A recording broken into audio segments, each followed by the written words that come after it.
All right, everybody, round of applause for that great work. Thank you. Sonia, how do you make this? It's so beautiful. I mean, the colors of your film is amazing, and it's hard and it's expensive. Explain, please, for us. Oh, for sure. It's a lot of great help. We had 73 cast and crew, and a whole lot of fundraising.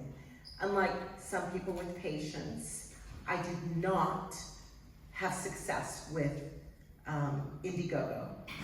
I did Indiegogo, and I was like, I just couldn't do it. I think I made $3,200, and I was like, whatever. And then I went and got $50,000 from 2 people. I was like, I need money, and here's what you're gonna do. And they said, yes, sir. And it took an amazing cinematographer, Will Turner, who I will never forget sitting in pre-production in our guest house, and him with an iPad, something I'd never seen, showing me what the shots were gonna look like and how we would do color here and color there. And then I said, but the money stopped right here. This is the budget. And he goes, okay, I wanna do this, because I already knew what I wanted, and in order to do what I wanted, I needed to spend another $151. And I was like, oh, I can do that. So it really just took some very, very talented people, because without them, I couldn't have made the film I wanted. Wow, indeed. Guys, you guys love that color, right? Oh yeah. What about I'm gonna jump to, well, you're gonna continue. How is to direct Terence? You. Yeah. And for those of you that don't know, I'm a hot Latina. Okay, I'm from Cuba, but I married the Americans, so that's why I'm speaking in English, not to be rude after so many years of marriage. So good luck if you understand me. I'll translate later. We had one day on set. Pre-production, I would say, was amazing, because he was working on his lines, working with the actors. I was making costumes, talking to the crew. It was the one day on set, because we shot this in 5 days, where I almost took out that, you saw that sword she was out in the desert? I almost used it on him. And there was a confrontation. My assistant, who is our goddaughter, I think stood between us. And deceased goddaughter? No, she's alive, she's amazing. But if Emily hadn't been there, one of us would have been dead. Because it was hot. Because he was being the evil black dude. He was working the character of the evil black dude. And I was like, the Latina Cuban, get out of my way. So it was hard. But it was I just felt an assassination coming. Yeah, and I felt a Holocaust. So, it was like kind of scary. But it was one day it was hot. After that it was just, and before that it was a match made in heaven. It was like a good dessert. It was a postre. Wow. Sonia, tell me, how do you get the best out of actors? Because it's the performance from everybody, including Terence. Yeah. How do you work with actors?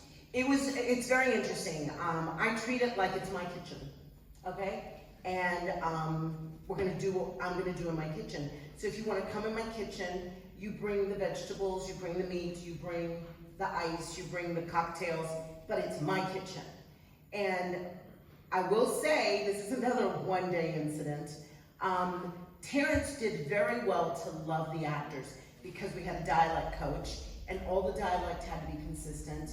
And we had a high priestess from Egypt, who was one of the consultant producers, who made sure we followed the etiquette of Egypt, because I did not want to offend anything having to do with their culture. But it was really interesting how much willingness, because everybody whom we cast at Film Independent, we're Art Circle members, and so they gave us an office, and we did a broadcast, and we did backstage casting. And they've all done the articles on me, because everything I did was, I used what is already available to make an independent film out there. I used it all. And so we cast everybody, and then our lead came and did the chemistry auditions with Terence. But what was great is Terence really managed the actors. He took care that we knew what we wanted, And they did their dialect coaching. I just, looked in, was going fine. And I went about my business. But there was one day on set, which somebody is not in the film, tried to cop an attitude. She tried to think that I was gonna adjust the schedule because she had something. I was like, it's okay. I had the assistant director tell her we would meet her service. The woman who's behind the curtain, the high priestess, had to learn those lines in 7 hours with the dialect coach working with her for 7 hours. And she had never acted before. She was helping with the hair. And I was like, you want it? Come on, let's do this. And so that's how I did it. I just was like, you want it? You want to do it? I will help you. I will help you with everything I've got. So. Wow, Sonia. Terence, what about you under the orders of Sonia? How you feel about that? Well, I mean, as far as that was concerned, I was the one that was in charge. I was the director and the writer and the producer. All the actors, it was all me. And as long as I felt that way, everything was beautiful. She didn't quite agree. And then it got a little bit difficult. But we survived. No, actually, I want to say one thing about Sonia, and that is that we have a very good friend. One of our best friends in the world is a very big, powerful person for Sony Pictures. And he met Sonia, and because I was there and I met him for an event, and he met Sonia, he goes, oh my God, who is this woman that you're married to? He's since given her the nickname, the Force of Nature, because she walks into a room and suddenly everyone that was talking amongst each other turned their attention to her, and they want to know, who is this person that has now come in here? I want to know more about her. If she has a film, I want to, okay, can I give money for this film? Can I help you out in any way? She has this magical thing about her that, she's not a classically trained director, okay? She's a director. She wanted to be a director, and people were just drawn to her for the projects that she wanted to do. And so I have, over the many years of being married to her, come to the conclusion that, okay, just go with it. Just let people go with her, and things will end up being okay. So that's kind of the way I did it on the film as well, because she, even if she doesn't do it the exact right way that you, quote unquote, are supposed to do something, I don't follow protocols. it ends up being okay. So as long as I remembered that, everything was good. And as you can see, it wasn't that bad of a movie, right? Very good. We went from nothing to, somehow raising $50,000 just like that, because of, the way she talks, and also it's a great story. So one of my goals as an artist is to inspire people, inspire people to, look at their own life and maybe figure out there could be a different way, to inspire actors or producers or directors or writers to do what they want to do, because everyone has their own story that, if allowed to, could be told in a very good way. And so I live that through the work that she does as well. How's that? Lovely. And one thing I'll say is, we because of who we are, we have friends we didn't even know would support us. And for example, Terence did a film with a friend called Red Zone. And that movie, Red Zone, the script was written for him. The cinematographer on the film was a friend. That movie's very old. The Farrelly brothers found it, and then he ended up doing the film Stuck on You with Matt Damon and Greg Kinnear And Meryl Streep. And Meryl Streep. I mean, everybody was in it. And then, out of nowhere, we thought of him. So Terence sent a little booklet to him. His wife happens to be one of the vice presidents at Warner Brothers. And it's all about, helping women. So I called her. She took my call. Yes, he told me about you, blah, blah, blah. We had a big party at the Ritz in Marina Del Rey, California. That was our launch party. She came. And then she introduced us to someone that could do our post. And that was? Ben Wilkins. Okay, you only know who you know. And you only know what you know. And what I mean by that is, We've listened to a number of the Q&As, and we've listened to some of the problems and the situations that filmmakers have gone through in making their short films and their projects that have come here. And one of the ones that we recently listened to was like, there's really no big audience with short films. You can do a short film, but it doesn't go in theaters, it doesn't do that. You don't know what you're gonna do. If you know certain people in Hollywood, for example, the woman that my wife was just talking about, the man that she turned us over to. Like with an order. Yeah. Call him, he's expecting you. Right. She basically said, Ben, take care of them. They have a movie we want you to help them with. Ben Wilkins is an Academy Award-winning sound designer.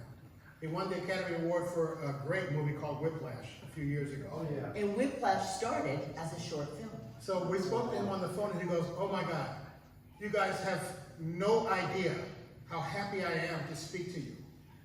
One of my biggest goals in life is to help new filmmakers make their films so that they can end up making bigger and better films in their future. I love doing Whiplash because it started off as a short film.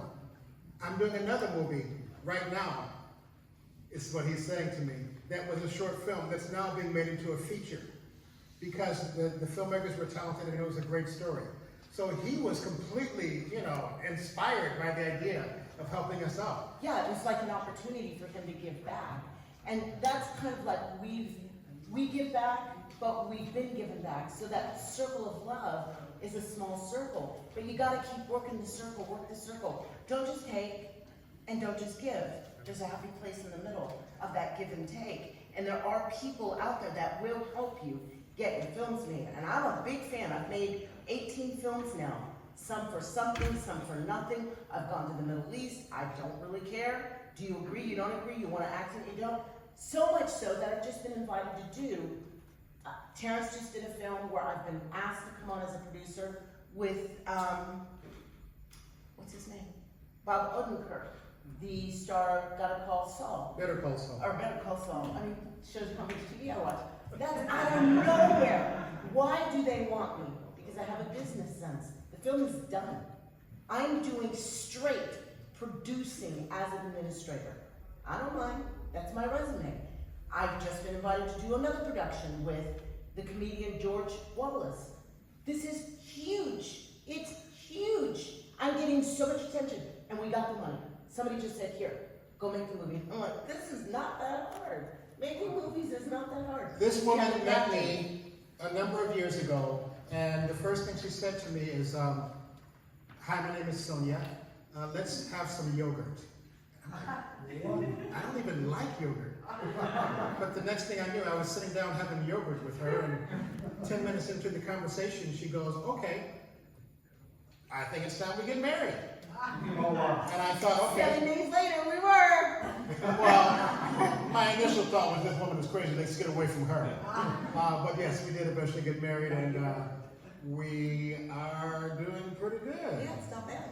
Not too bad. So yeah, there's a certain attraction that she has that I'm compatible with, and we love to tell great stories, and yeah, there are people out there that do want to help you. It may seem impossible to believe. They are out there. The people, the right actor for your film is out there. The right people with the right money, they are out there. So there's a way to find them, and there's a way to attract them, and that itself is an art. Yeah, so I agree. That was a long answer, but hopefully we made. That was beautiful. Okay. Let's get back to the beginning, Sonia. In the beginning. Tell me, why do you want to tell this story? This story? Yeah, because it's beautiful. It Tell is us, a explain beautiful to story. us. It's a beautiful story, and again, going back to the dentist, his name is Hassan Lazari. He's right in Beverly Hills. He has the most amazing office. It's made of basically Hollywood. Cary Grant, Marilyn Monroe. Harrison Ford. These were his patients, so he's also an old man. And he wrote the script, a feature script, with the late Roald Dahl. It just doesn't make sense. And the other writer, Quinton Johnson. And what was really interesting is how passionate he was. And I was like, okay, you should see the script. I had no idea what I was reading.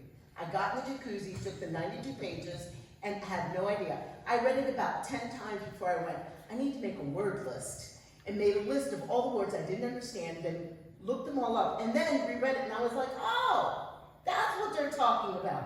And then we got together with the attorney and got the rights, and then wrote the short with the 2 writers that are still living. And even he gave me money. It's scary. I was just like, I'm gonna need some money.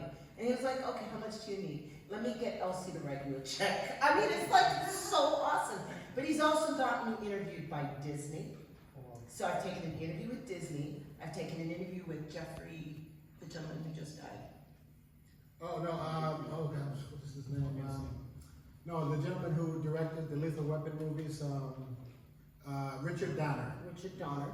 At his office, he invited us over, he had a lunch. Because he's, of course, the dentist of Richard Donner. Yeah, so I saw all the patients. I saw about 10 patients. None of this makes sense. And I had most of the screenings at my patient, or my dentist's office. I'm sorry, at his home, because he's got a mansion in Beverly Hills, and he's got 16 seating. So we just came up to the house, and that's where I did all my screenings.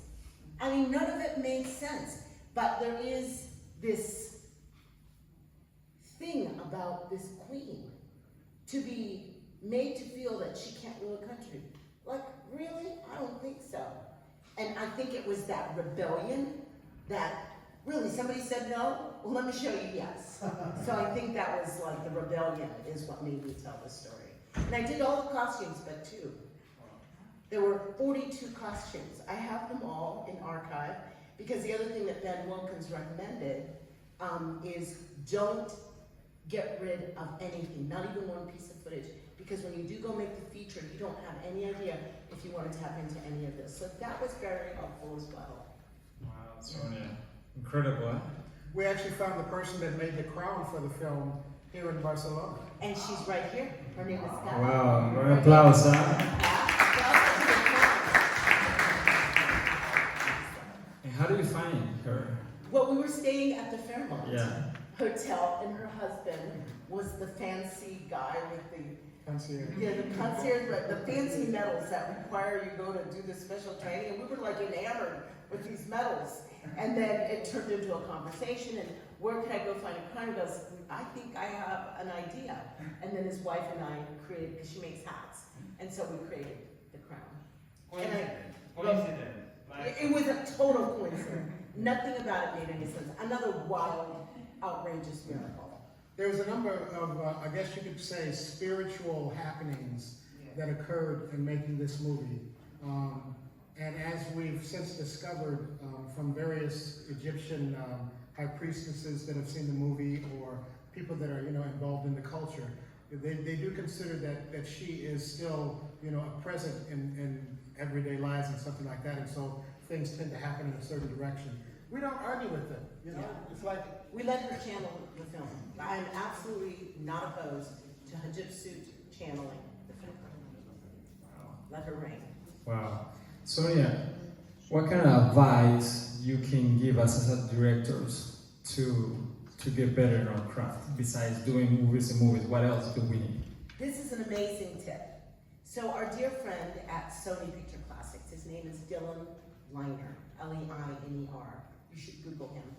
He is the senior executive vice president for acquisition and distribution. So he acquires the films and he distributes them. if you have a film at a festival and it's ready to be bought, he's the one that would make that decision. Exactly. So he made a list of films. They were let's call it my thesis study. Because I'm a career coach. I'm not a filmmaker, but I happen to make movies.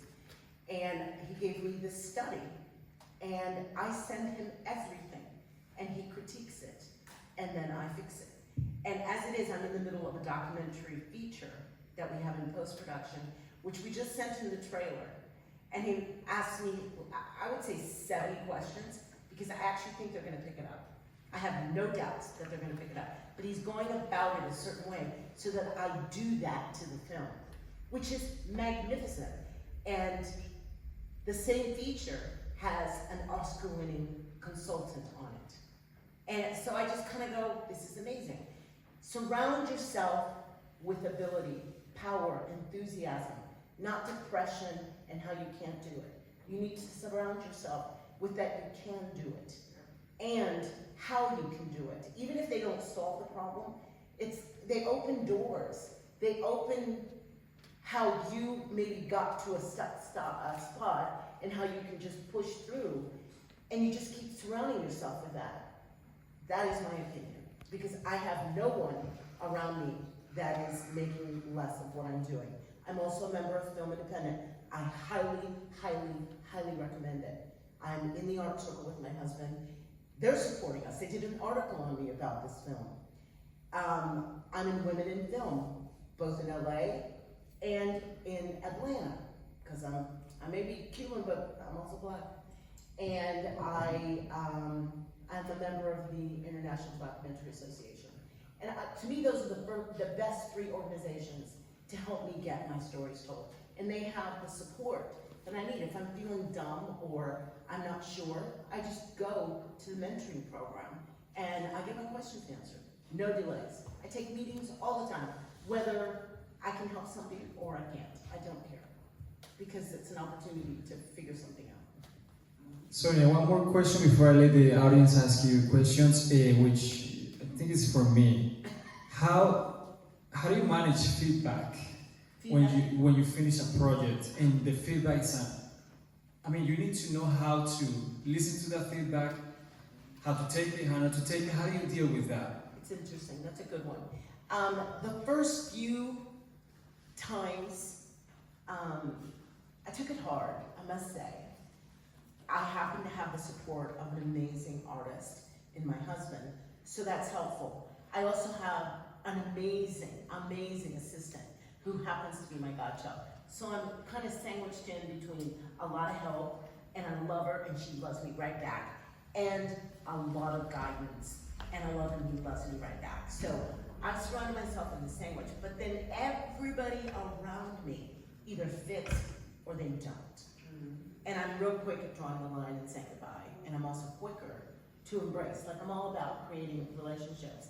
But one of the things I have found is I gotta know what I know, and I gotta believe in it. And you may not like it, and you may not like it, and you may not like it, and it's gotta be okay with me. And I sometimes don't even rebuttal. I don't defend or argue. Like, somebody commented recently, a very well-known director, who is from Italy and has a heavy accent. She felt that we should have not had the dialect. I acknowledged.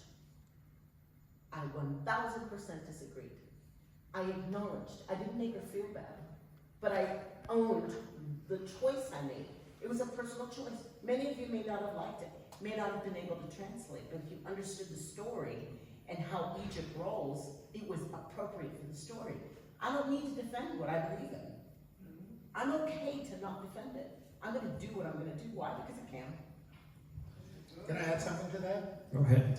Okay. I'm saying this because Sonia also knows this, and she's said this as well herself. If you are a director, you're a storyteller. You probably are drawn to a certain type of story, whether that's documentary, whether you want to change the world with your documentary, whether you want to tell something that's funny, you have funny stories, or maybe you're interested in love stories, or you're interested in family, whatever. You are drawn to a certain type of story that you enjoy telling.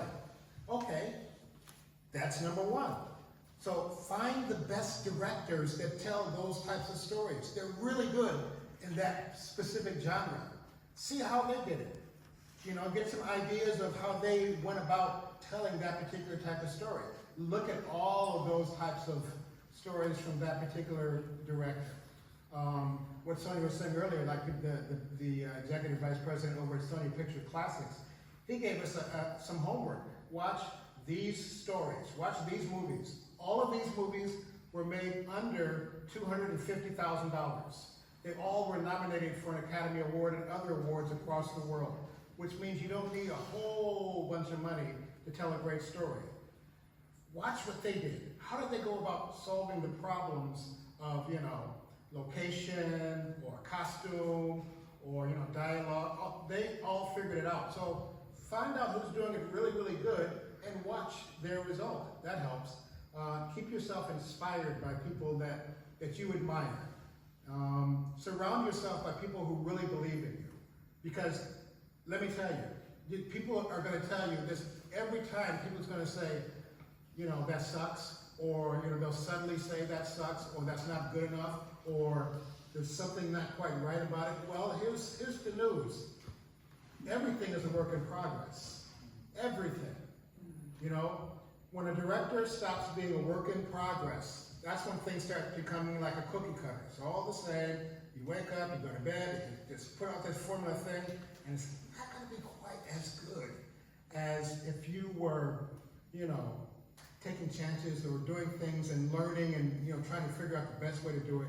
So that's one thing I wanted to add to it. You know, just keep yourself inspired and surround yourself by the people that support you, because there's going to be plenty of people that don't support you.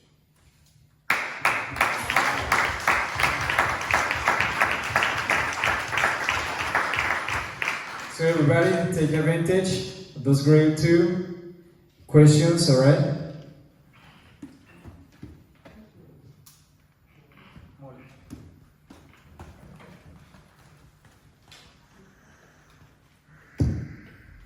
First of all, congratulations on a great film. It was Thank you. wonderful to watch. I appreciate that. You're very welcome. I actually wanted to ask you about the dialect because it is so unique. You said you had a dialect coach. Yeah.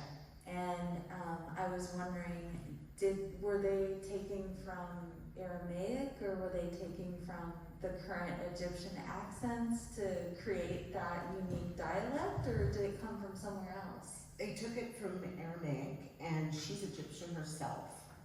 And one of our associate producers is, I don't know if you've watched that show, Major Crimes. She was one of the stars on Major Crimes. So she sought her out, and she does a lot of voice work. So she sought her out, we had this conversation, and I let her just have full reign. And if you notice in all the characters, it was very consistent. And our Egyptian high priestess actually was in Egypt shortly after we started shooting the film. She blessed every single location of the film, and then went to Egypt and got me some footage I needed, because I was not going to take 73 cast and crew. So we really tried to be true to the standard of that culture. Hopefully I've answered your question. Completely, yeah. It's wonderful that you honored their language like that. It was really important to me, because you have to realize the main writings were by the late Coverdale. This man was a genius. He was an asshole, but he was a genius. Anybody who will tell you a story about him, you'd be like, oh God, ew. But he was a complete artist. And he also loved jazz music, which is why we had a touch of jazz. I wanted him to feel, because this thing was in a filing cabinet.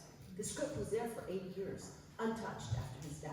Because he was so pissed off at the production, the studio, who would not cast Halle Berry as the lead role. And so he said, you guys don't want her? I'm not going to do the movie. Yeah, he'd rather see paint dry. So I wanted to honor him and what he envisioned with his missing absence, or with his absence. And I feel like I did it. Yeah. I feel like I did that. So. Okay, now I have a follow-up question. I like it. Let's do it. Sorry, darling. Go ahead. Okay. So actually, Hatshepsut is royalty that I've looked at before, and I absolutely adore her. I was wondering, so this script was really the inspiration, or had you already been inspired by her story in the past? Clueless to who she was. Okay. Clueless to who she was until I wrote the story. But if you saw my research, I would freak you out. I have tomes, which are lots of books, of my research that I developed, wordless, the story of her one war that she fought in over 2 decades, how her hair was, how her this was, who was the second, the third, why my husband's character was named who he was. We only had one joke, a running joke in this entire movie, I know, which was our biggest investor. He has a role in the film. And we called him Adi Lurkin. I be lurking, and if you get the phonics behind that, I be lurking. And we just made up that name because we had to have a little funny thing in there. Because it was like, oh my God, I was lurking for money. So it's like, I be lurking. So it was so funny. But yeah, I had no clue. I just knew she was a powerful woman. A story about Egypt hasn't been told with an all-black cast. It is an olive skin tone culture. It is not Elizabeth Taylor's white skin. So I was just like, this is such a great opportunity. I had people fly in from all over the States to help me make the movie. So it was kind of amazing. That is amazing. Thank you. Any question, guys?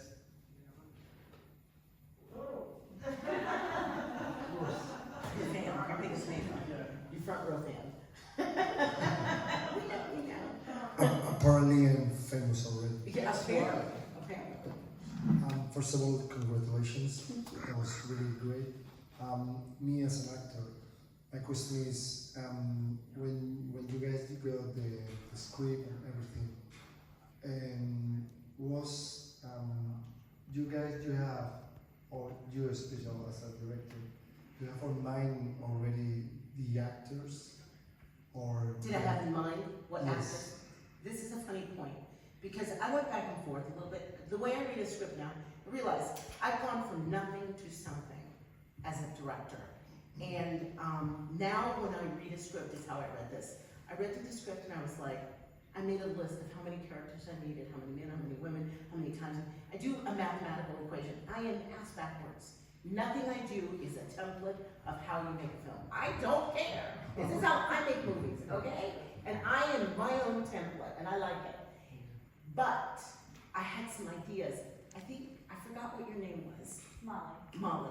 I think you have worked with actors that you remembered, or so I already had some ideas, but they were stimulated by the script. The lead, her name is Kelsey Scott. She's from Fear the Walking Dead, and I beat her almost to a pulp. She's won Best Actress in the film festival for this, by the way. Not this one, but in a previous one.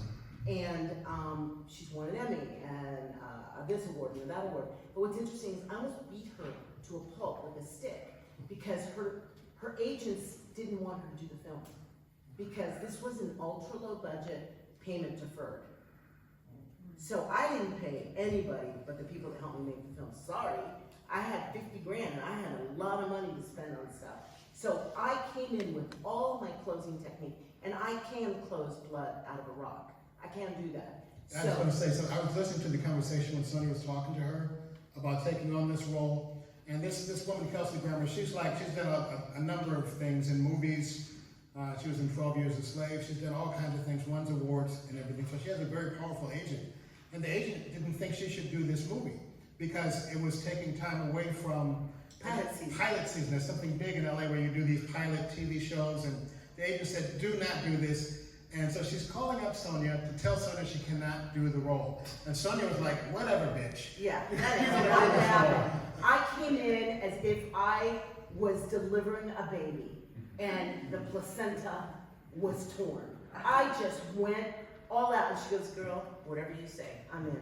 She signed whatever I wanted. Wow. And as a result, we filmed for 5 days, but I only had her for 4. I found out on the 3rd day I was gonna lose her for the 5th day because she had some pilot auditions.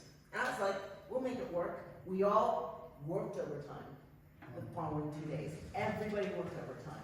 And now the actress has told Sonia she will do any movie that she ever does again, no questions asked, because she's been through the process. Game on, you know. Nice. Hopefully I answered your question. Yes, you did. Thank you so much.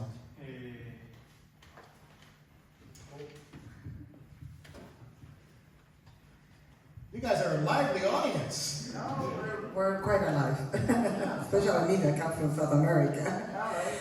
Yes, so congratulations, and I think you have given pieces of gold here of advice and your faith. I think what makes a great movie is great people behind that, and I think that's the most important. And your faith and the way you do things, you believe in you, and if somebody doesn't believe us, that's just too bad. I continued. So Yeah, I can find that's somebody else. exactly. And if you move like that in life, you're always gonna win because. It's like buying vegetables. There's another Exactly. food stand, I can go get that out. And then the name that reminds me when I was in Egypt, for you to pronounce it, they used to say, well, you can remember about hot chicken soup. Have you heard that? So, God bless you guys. Thank you. Thank you so much. Thank you. Guys, any more questions? I got a question. This for Terence. So Terence, my question is like toward to the actors, right? How do you manage rejection? And I guess you don't get it anymore, but back in the days. And how do you manage not to please people? Because we always want that, right? It's horrible. Well, we want to please. We don't really care about us, but we want to what they're thinking about us, right? How do you explain that to us? Okay, well, I'm going to take you backstage. I'm going to give you this shot that's going to handle that for you. 'Cause that's the best way I can think of it. No, seriously though, to go back to the first part of this, yes, no matter where you are in terms of famous as an actor, you know, there's a point where you can sit back and you can just read scripts and accept them yes or no. But if you really want to do a story, there's famous actors that still do audition and get turned down for certain roles because maybe they're not right, or maybe the director has just someone else in mind or whatever. There is always rejection. And even if you're an actor that just gets scripts to say yes or no to, and you go and you do the script and you film the movie, then you got critics and audiences that'll say yes or no. They'll either reject you or accept what it is that you do. So rejection is just part of the business. Yeah. It's true for an actor, it's true for a director, it's true for the writer, it's true for the script supervisor, it's true for the composer. Everyone gets rejected, okay? So just get used to that. That's not ever going to change, ever. So, accept that fact, and this is the hard part, darling. It really can be hard, but at least know that it's a possibility. Don't care about being rejected. Just do your best job as an artist. You know, put the work in. You know, if you're an actor, don't just learn the lines. You know the story. Know the character. Know that if the director says, no, I'd like you to do it a different way, do it that different way, but still from the character that you already know that you have. If you put in the work as an artist, it doesn't matter. There's going to be people that will not like it. Even if it's perfect, there'll be people that do not like it. So realize that you are doing it for other people. You're trying to create a communication or an effect that other people can get, but it starts with you. And if you go about it like, you know, I'm not sure about this, or God, I hope they like me, or all this other stuff, it kind of takes you out of that creation that you're trying to do. And that's always been true, I think. You know, from time to beginning, and it always will be true. So, like I said, it's not easy, but as much as you can, to be blunt, don't give a fuck, but do your best. Do your best. Always do your best as an artist, and, you know, chances are people will like it if you really are doing it true and authentically to yourself. Okay? That's the best advice I could give. Thank you, guys. Thank you.